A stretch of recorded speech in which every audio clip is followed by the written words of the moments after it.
Before Pompeii, there was mountain and sea, a fertile plain beneath Vesuvius waiting there. Small villages dotted the landscape below, unaware that fire and fury waited in the earth. This is Pompeii, 2,000 years, 15 minutes, one city, one unforgettable tragedy. Oscan people settled here around 600 BC, drawn by rich volcanic soil that flourished wild. The land was generous beyond any measure, producing grapes, olives, and grain very freely. By 600 BC, Greek traders arrived with ships, bringing olive oil, pottery, wine, and culture. They built temples in their distinctive style, painted columns rising toward the Italian sky. Then Etruscans came from the northern lands. They built defensive walls around the city here, villages transformed into a fortified city. They brought their gods and engineering skills too. Temples and roads began to rise everywhere, structures that would stand for many centuries. But Rome was rising across the distant hills, hungry for power, unstoppable in its ambition. Rome was becoming master of all Italy now, its legions marching south, conquering all cities. The shadow of Roman power grew ever longer. Soon it would swallow Pompeii and all Campania. The Oscan cities had prospered for centuries, independent, proud, masters of their own fate. But that independence was about to end forever. Rome would not tolerate rivals in Italy now. When Rome demanded submission, cities defied. The fierce social war began in 91 BC brutally. Italian cities fought for citizenship and rights. But Rome was determined to crush all resistance. In 89 BC, Roman legions under Sulla besieged Pompeii's walls with siege towers and huge rams. The city resisted for many long months hard. But Roman might was relentless and overwhelming. The walls crumbled under the Roman assault. Pompeii became a colony called Colonia Veneria. Latin replaced the Oscan language forever. Veterans settled here as rewards for their service. They were given land and houses from defeated. Under Rome, Pompeii grew prosperous and wealthy. The city expanded rapidly under Roman rule. New buildings rose up, and population doubled fast. Pompeii became a thriving city of 20,000, living the full Roman dream in real comfort. Streets were laid out in organized grid pattern, making navigation easy for residents and visitors. Grand villas with atriums lined the streets, their walls painted with elaborate frescoes daily. Villa of Mysteries housed enigmatic frescoes, Dionysian rituals from the ancient world shown. The Forum became heart of all civic life, surrounded by temples, buildings, and grand basilica. Merchants from across empire converged daily, selling exotic spices, silk from China, and grain. The marketplace was alive with constant noise, vendors shouting prices, customers haggling loudly. Temple of Jupiter towered over the Forum, its massive columns painted red and white by crowds. Two grand theaters hosted tragic Greek plays and bawdy comedies that made audiences roar loud. Large theaters seated 5,000 people. Stone benches arranged facing Mount Vesuvius itself. The Odeon, smaller and roofed, hosted music, poetry readings for the city's cultured elite. Amphitheater built in 70 BC was one oldest, a permanent structure in the entire Roman world. 20,000 spectators packed the seats, watching gladiators fight to death and beasts die. The games were brutal but wildly popular, blood and spectacle drawing crowds from miles around. In 59 AD, a violent riot erupted here between Pompeii's citizens and visitors from New Syria. The violence was severe and bloody that day. Rome banned all games for 10 years as punishment. Daily life revolved around the public baths, where citizens bathed, exercised, and gossiped. Stabian baths featured heated floors, cold pools, exercise yards, and steamy rooms for talking. Men and women bathed separately by custom. Bodies oiled and scraped with metal strigils daily. Bakeries lined the busy streets everywhere. Millstones turned by donkeys, making stamped loaves. The smell of fresh baking filled the air. Each bakery had its own distinctive stamp and style. Archaeologists found carbonized bread in ovens, preserved exactly as it was when death came fast.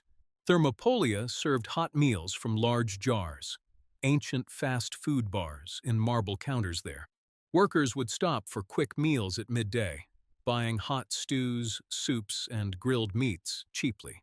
Graffiti covered every wall in the city. Love poems, insults, slogans, obscenities written. One inscription tells of Weaver's successes, who loves Iris, but she doesn't care for him at all. Another reads with humor and cynicism. I wonder, wall, you haven't collapsed under filth. Political slogans covered walls before elections. Candidates promising bread, games, and justice. Taverns served wine from Vesuvius's slopes. Volcanic soil produced vintages celebrated in Rome. The city smelled of garum every single day, fermented fish sauce mixed with bread and sulfur.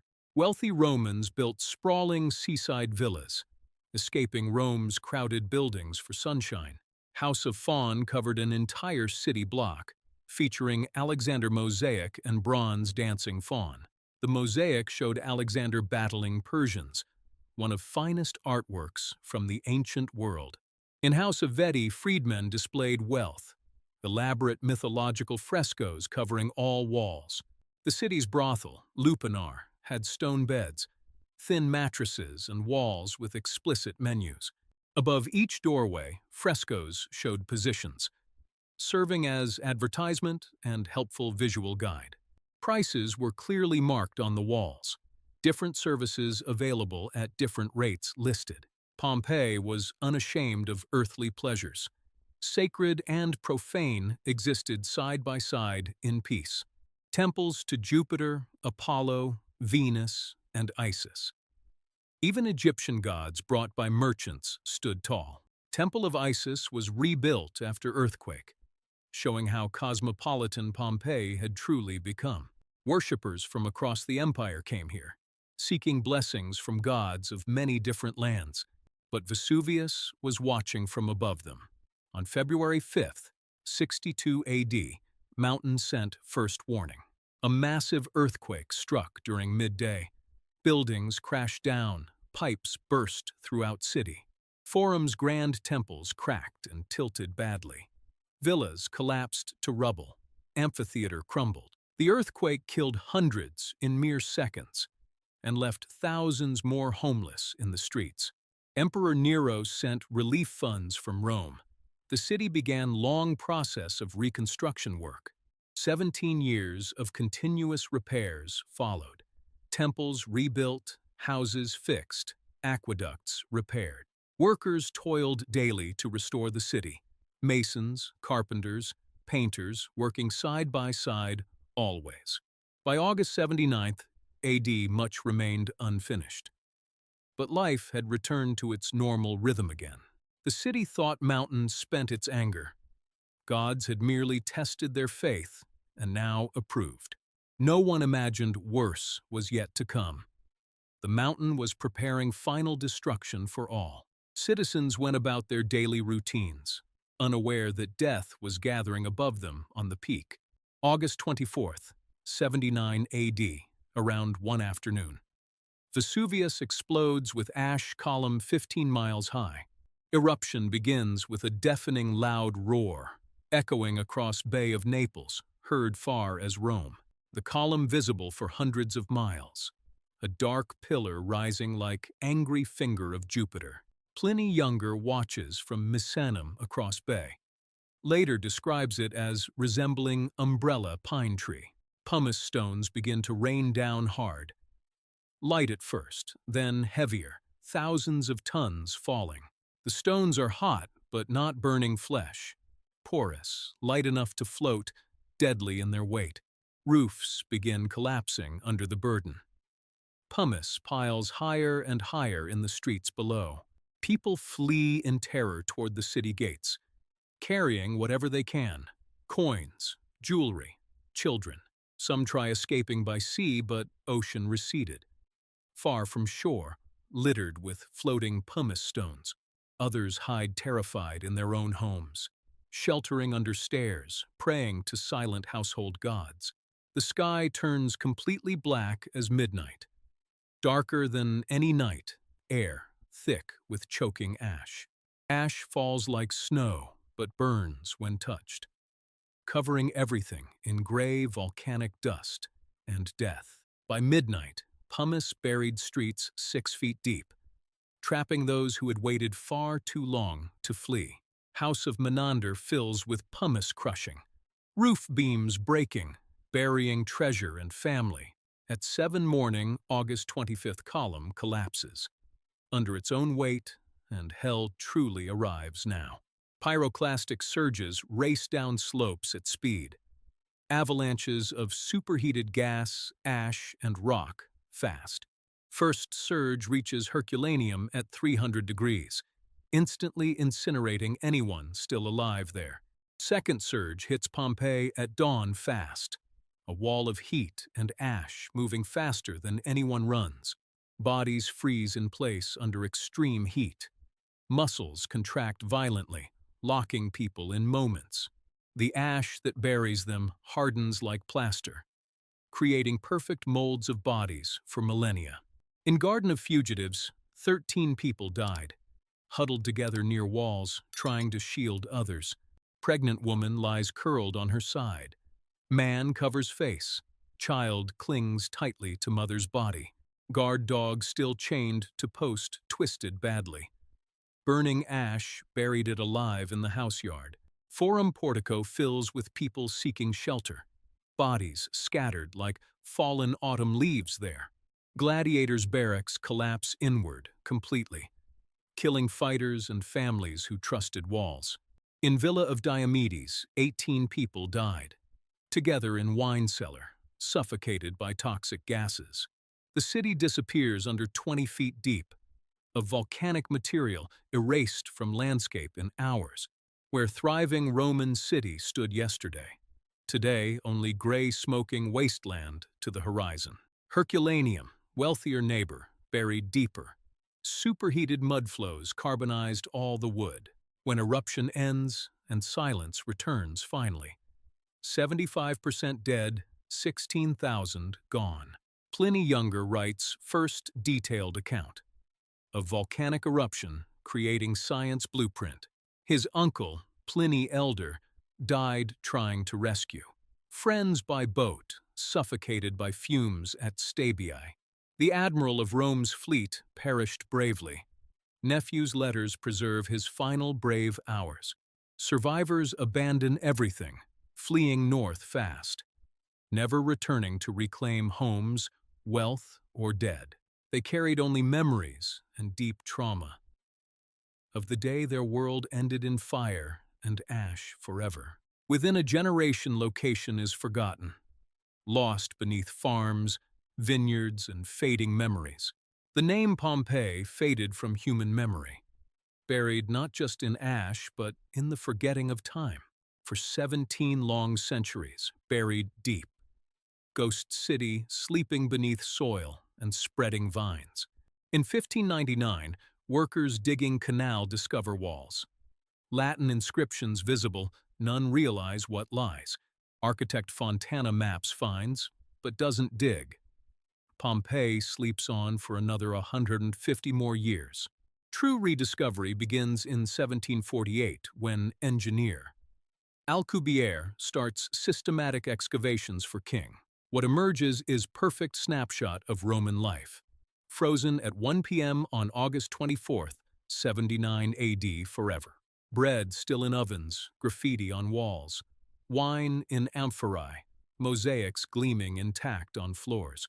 Excavations reveal perfectly preserved buildings, furniture, tools, artwork still in place after ages. In 1863, Fiorelli becomes director and develops revolutionary technique bringing victims to life. He pours liquid plaster into hollow cavities, left where bodies decomposed, creating victim casts. Casts reveal people in their final moments, with heartbreaking clarity, expressions frozen forever. Mother shields child with body protectively. Man covers face, dog writhes in chains, unable flee. Casts transform abstract finds into tragedies, bridging 2 millennia, making suffering immediate. Today, Pompeii is most visited site on Earth, drawing over 2.5 million visitors yearly. Tourists walk the same streets Romans walked, seeing their lives preserved in incredible detail. Only 2/3 of city has been excavated, much still buried, preserved, waiting for future times. Unexcavated portions remain deliberately sealed, left for archaeologists with better technology. The past is still waiting beneath the ground. More secrets, more stories, more lives to be revealed. Ruins stand as powerful monument to fragility and awesome power of nature erasing civilizations. Pompeii teaches cities are temporary always. Mountains remember all, ground beneath never safe. But Pompeii absolutely refused to stay dead. Through archaeology, it lives more vividly than most. We know how Pompeians loved and fought daily, what they ate, drank, jokes told, gods worshipped. Their voices echo across 2,000 years, speaking to us through walls, mosaics, and frozen bodies. Frozen by fire, buried by mountain, reborn. This is Pompeii, the city refusing to be forgotten. Like and subscribe. Next journey through history. Extraordinary moments begin right here, right now.